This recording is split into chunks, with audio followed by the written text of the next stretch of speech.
আসসালামু আলাইকুম ওয়া রাহমাতুল্লাহি ওয়া বারাকাতুহু। সম্মানিত দর্শক, আজকে আপনাদের সামনে নতুন একটি আলোচনা নিয়ে হাজির হয়েছি। আজকের আলোচ্য বিষয় হলো বার্থডে বা জন্মদিবস পালন করার শরীয়ী বিধান কি?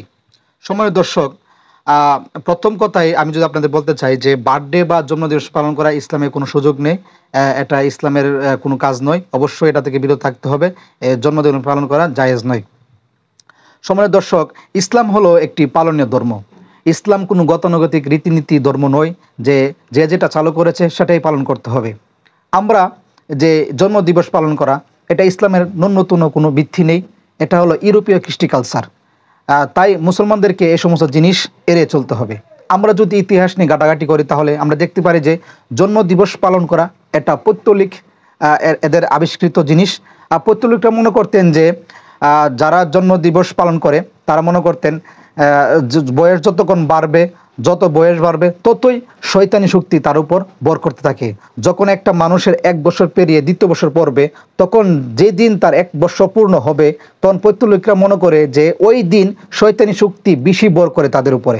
তাই তারা ওই দিনকে উপলক্ষ করে, জন্মদিবস উপলক্ষ করে তারা বিশাল আয়োজনের আনন্দ উৎসবের আয়োজন করে। এটাকে কনভার্ট হইতে হইতে আমাদের সমাজে আস্তে আস্তে যে এখন বর্তমানে এই জন্মদিন উপলক্ষে যে আতশবাতি উড়ায়, তারপর মোমবাতি জ্বালায়, কেক কাটে, তারপর নারী পুরুষ অবাধ মেলামেশা, এছাড়া আরও অনেক অনৈতিক কাজ শুরু হয়ে থাকে।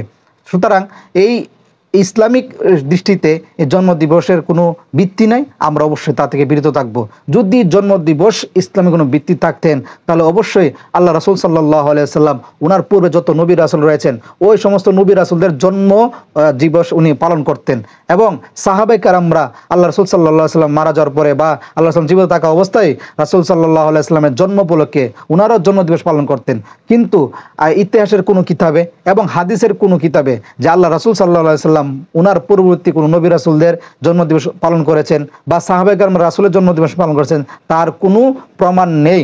অতএব আমরা স্পষ্টভাবে বলতে পারি যে জন্মদিবস পালন করা এটা ইসলামিক কৃষ্টি কালচার নয়, বরং এটা ইউরোপীয় এবং পৌত্তলিকদের কালচার। আসুন আমরা মুসলমান হিসাবে ওই সমস্ত পৌত্তলিক এবং ইউরোপীয় কৃষ্টি কালচার থেকে বিরত থাকি। আল্লাহ তাআলা আমাদের সবাইকে তৌফিক দান করুন। আমিন। আসসালামু আলাইকুম ওয়া রাহমাতুল্লাহি ওয়া বারাকাতুহু।